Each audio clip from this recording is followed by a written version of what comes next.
अस्सलामुअलैकुम। बोल news headquarters में खुशामदीद। मैं हूँ महविश निसार। मैं हूँ मोहम्मद कामरान और मैं हूँ सहरेश जुहेब। हेडलाइंस आपने जानी, बुलेटिन का आगाज करेंगे और आज के बुलेटिन में आपको बताएंगे इमरान का नवाज से मवाजना, मीडिया का दुश्मन कौन, शहबाज गिल के साथ क्या हुआ,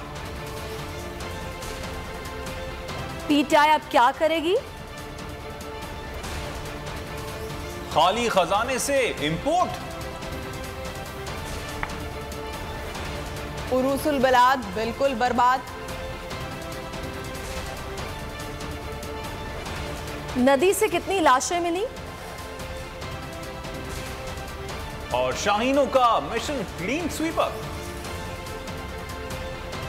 लेकिन सबसे पहले बात बड़े खिताब की। इमरान खान कहते हैं हुकूमत इनकी नाअहली की कोशिश कर रही है। मकसद यह है कि इन्हें नाअहल करवा के फिर ऑफर की जाए कि आपको और नवाज शरीफ दोनों को अहल करार देते हैं। अरबों रुपए लूटकर भागने वाले नवाज शरीफ से मेरा मुवाजना किया जा रहा है। हम पर दबाव डाला जा रहा है कि इस हुकूमत को कबूल कर लें। इन चोरों के नतीजे में के नीचे जिंदगी गुजारने से मौत अच्छी है। इस्लामाबाद में तकरीब से खिताब करते हुए इमरान खान ने कहा कि 30 साल मुल्क को लूटने वाले दोबारा मुल्क पर काबिज हो गए। माशी हालात बदतरीन हो गए। इन तजर्बाकारों ने अवाम का जीना मुश्किल कर दिया है। इमरान खान ने कहा कि इस बहरान से निकलने का वाहिद हल आम इंतखाबात हैं। अगर किसी के पास कोई और हल है तो मुझे बताए। एक कोशिश हो रही है कि उसको पाकिस्तान के अंदर अभी फिर कि इमरान खान को भी डिस्क्वालीफाई करो और फिर कहें जी अच्छा दोनों को हम इलेक्शन लड़ने की इजाज़त दे देते हैं, यानी मुझे और उसको एक ही जगह पे खड़ा कर दिया। आगे प्लानिंग कर रहे हैं कि किसी तरह तहरीक इंसाफ टूट जाएगी। हमारे लोगों को कॉल कर रहे हैं, हमारे MNAs को कॉल कर रहे हैं, हमारे सीनियर्स को अप्रोच कर रहे हैं, खौफ फैला रहे हैं उनके अंदर। और अगर इस वक्त सही फैसले नहीं होंगे और ये कंपाउंड फेलियर किया जाएगा कि इन्हीं लोगों के ऊपर कोशिश करेंगे कि सख्ती करके ऑपरेशन करके कहीं हम इन चोरों को एक्सेप्ट कर जाएं। मैं अपनी तरफ से तो कहना चाहता हूँ इनके नीचे अगर मुझे कोई कहना कि इनके नीचे मैंने अब अपनी ज़िंदगी गुजारनी है, मैं समझूंगा कि मुझे मौत उससे ज़्यादा बेहतर है बजाय इन चोरों के नीचे मैं अपनी ज़िंदगी गुजार। मैं ये चैलेंज इनको करता हूँ, आप जो मर्जी कर लें, जितना मर्जी खौफ फैला लें, ये जो इस वक्त इस मुल्क में बेदारी है और ये जो कौम उठ रही है, आप कुछ भी नहीं कर सके। पॉलिटिकल स्टेबिलिटी सिर्फ आएगी फ्री एंड फेयर इलेक्शन से। इसके अलावा साफ और शफाफ, मैं आज चैलेंज करता हूँ, साफ और शफाफ इलेक्शन के अलावा मुझे कोई बता दे कि पाकिस्तान में स्टेबिलिटी कैसे आएगी। इस्लामाबाद सेमिनार में इमरान खान ने कहा कि नैब मेरे हाथ में होता तो इन डाकुओं से अरबों रुपए निकलवा लेता। उन्होंने नवाज शरीफ और आसिफ अली जरदारी को भी आड़े हाथों लिया। कहा इन दोनों ने अरबों डॉलर्स मुल्क से बाहर भेजे। इन्होंने एक दूसरे के खिलाफ केसेस भी खुद ही बनाए थे। एक दौर में नवाज शरीफ 3 साल से भी कम वक्त वज़ीर आज़म रहे और 17 फैक्ट्रियां बना ली। ये लोग माजी में मीडिया पर भी पाबंदियां लगवाते रहे। नवाज शरीफ ने तनकीद पर नजम सेठी को 3 दिन मार पड़वाई। बोले मुझे आज़ाद मीडिया का कोई खौफ नहीं था।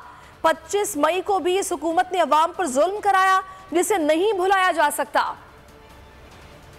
मेरे हाथ में नैब किधर थी? मैं तो कहा अगर मेरे हाथ में नैब होती तो ये बड़े आराम से कम से कम 15-20 लोगों से हम अरबों रुपया निकाल लेते, इनको जेलों में डाल के। जब कोई लोग करप्शन के अंदर 16 अरब रुपए की corruption open and shut case में अगर FIA को उसका अंडर ट्रायल है, उसको आप कैसे कह सकते हैं कि जी वो मेरी राय और फ़र्क है और उसकी राय फ़र्क है। बेनज़ीर और जरदारी ने 1.5 अरब डॉलर मुल्क से निकाला। मैं अब बात कर रहा हूँ 96 की। और नवाज शरीफ ने भी 1.5 बिलियन डॉलर मुल्क से बाहर निकाला। नवाज शरीफ ने जितनी देर मैं प्राइम मिनिस्टर था इससे कम टाइम में इसने 17 फैक्ट्रियाँ बना ली।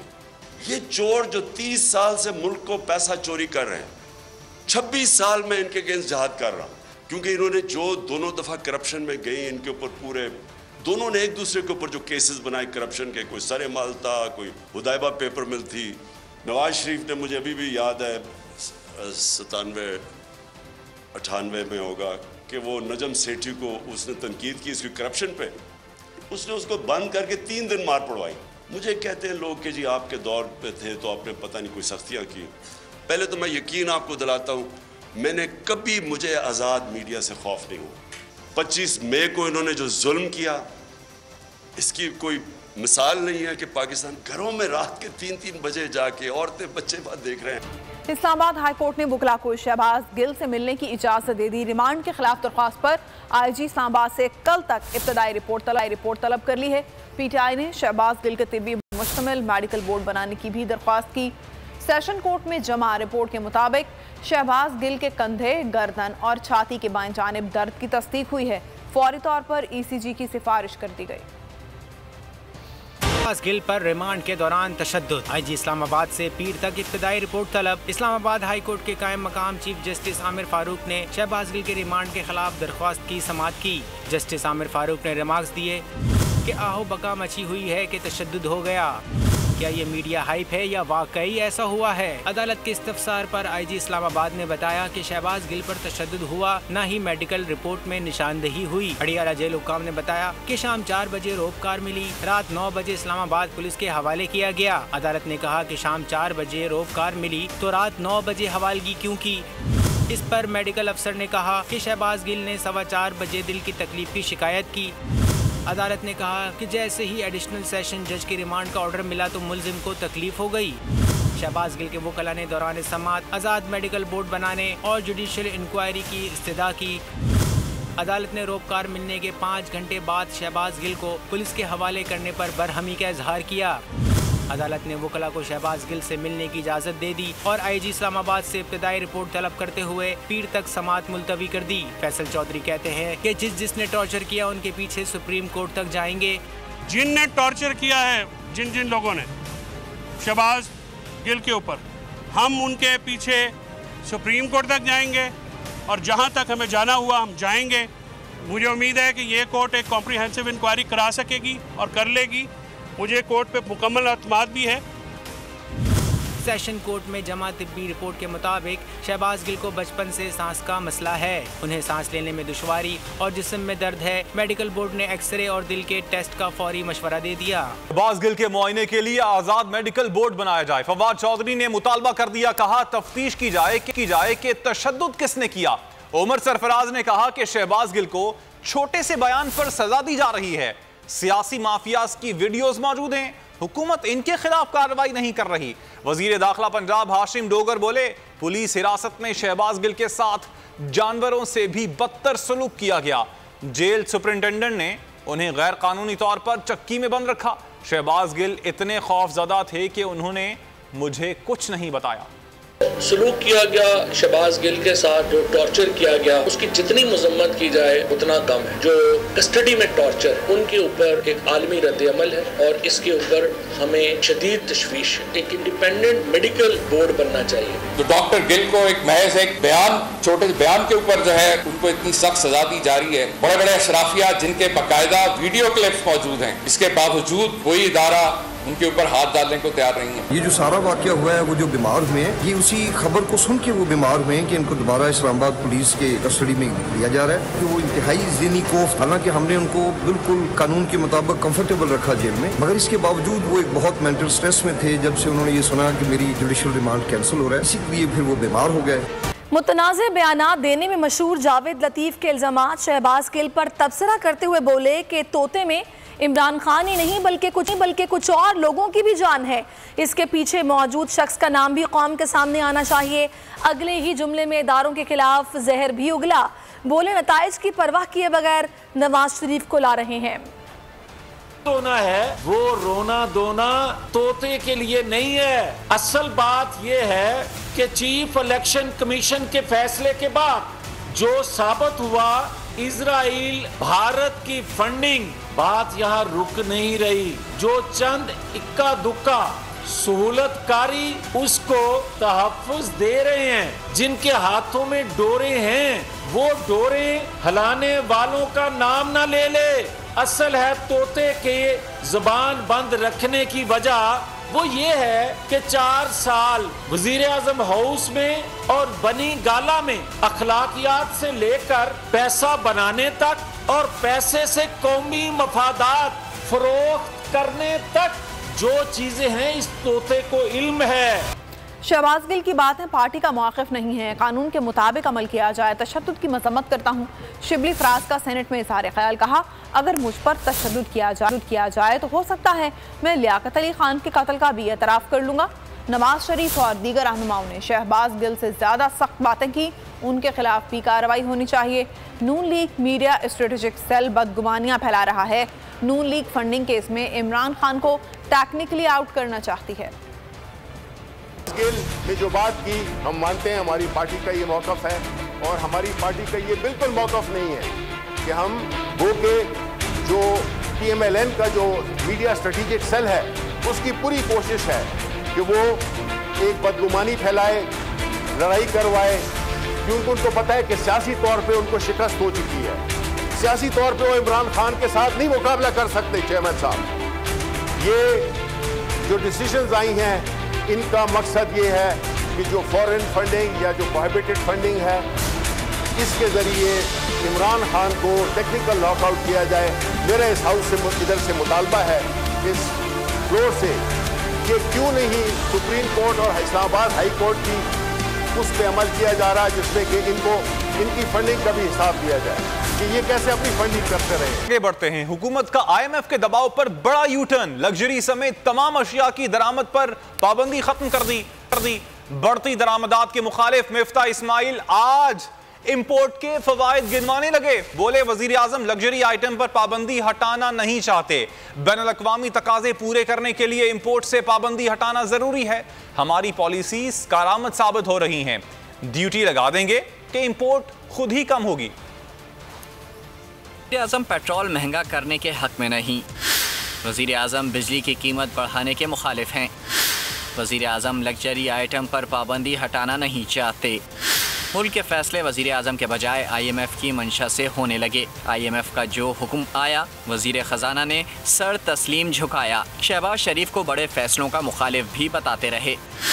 हर बार आवाम पर IMF की मर्जी की छुरी भी चलाते रहे। मियाँ शहबाज शरीफ वज़ीर आज़म पाकिस्तान बिल्कुल उसमें नहीं थे, इस मूड में कि इस सोच में नहीं थे कि वो हम आसाइश की चीज़ों को, नॉन एसेंशियल चीज़ों को या ख़ास तौर पर बिलखुसूस लग्जरी आइटम्स को पाकिस्तान में आने की इजाज़त दें। मिफ्ता इस्माइल ने तमाम लग्जरी आइटम की दरामद पर पाबंदी हटाने का ऐलान कर दिया। बोले इतनी ड्यूटी लगा देंगे कि इंपोर्ट खुद ही कम होगी। अब चूँकि एक ये रिक्वायरमेंट है इंटरनेशनल कम्युनिटी की कि ये बैन नहीं होने चाहिए, तो हम बैन हटा रहे हैं, तमाम चीज़ों के ऊपर से बैन हटा रहे हैं। लेकिन साथ साथ जिस किस्म की मैं ड्यूटीज़ और RDs लगाने इस पर जा रहा हूँ, ये पाकिस्तान में फिनिश गुड्स की हैसियत से नहीं आ सकेंगे। कुछ रोज़ कबल दरामदात को नुकसानदेह बताने वाले आज फ़ायदे गिनवाते नजर आए। तो हमारे पास अगर लिमिटेड डॉलर्स हों और हमारी जिम्मेदारी, अव्वलीन जिम्मेदारी लोगों के पास ये 23 करोड़ लोगों की जानों को, 23 करोड़ लोगों को रोटी देना है, तो फिर हमारी चॉइस बड़ी आसान हो जाती है कि हम उन पैसों से गाड़ी मंगवाएं या उन पैसे से आटा मंगवाएं। मिफ्ता ने कुछ अरसा कबल दरामदात को ही रुपए की बेकदरी की वजह कहा था। 2 रोज़ कबल डॉलर सस्ता होने की वजह भी इंपोर्ट बिल में कमी को करार दिया गया था। मैं जुलाई के महीने में जब बहुत करेंसी टूट रही थी उस वक्त भी आपसे ही गुजारिश करता था कि देखो मुझे इंपोर्ट रोकने दो, थोड़ा सा मैं इंपोर्ट कम कर लूँगा। तो इंपोर्ट को अगर मैं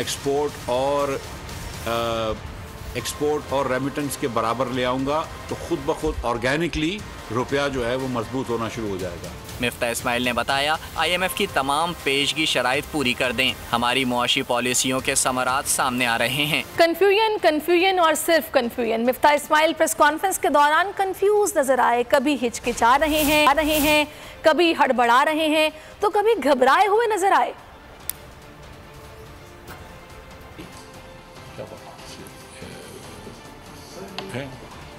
मैं दूसरी जो बात थी वो है नहीं, पेट्रोल पे हम एकदम कंप्लाई है। दूसरी जो बात थी वो बिजली के निरखों की बिजली के निरखों की बात थी। वो भी जो मसले थे वो हमने कंप्लाई। तहरीक इंसाफ की जानिब से जलसों का नया शेड्यूल जारी कर दिया गया है। 17 शहरों में जलसे होंगे। पहला जलसा 21 अगस्त को रावलपिंडी और आखिरी जलसा 11 सितंबर को कोयटा में होगा।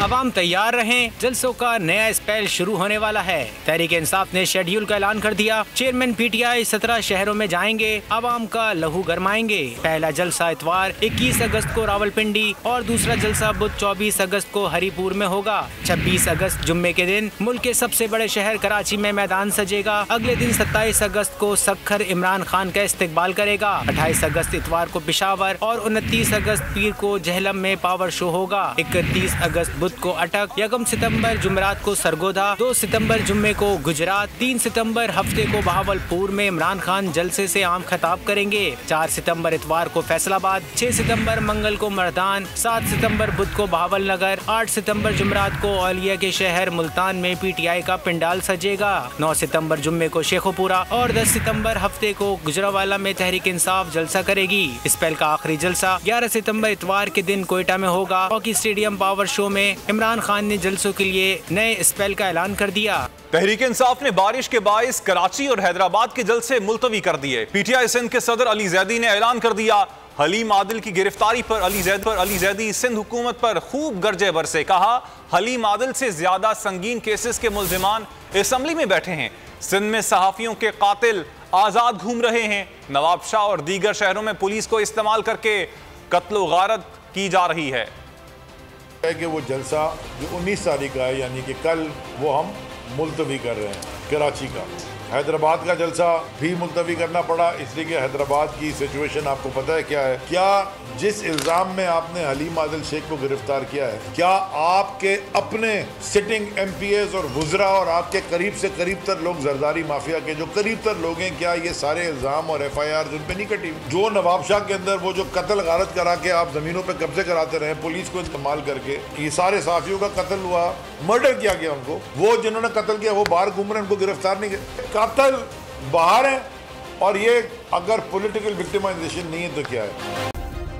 सब्सक्राइब करें और बेल दबाएं ताकि कोई खबर रह न जाए।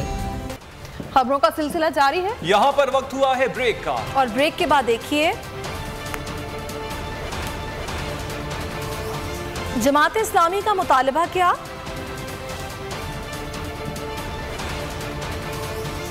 कब कहां जलसा?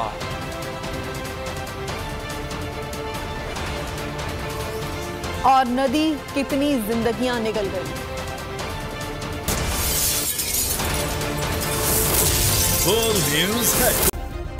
सब्सक्राइब करें और बेल दबाएं ताकि कोई खबर रह न जाए।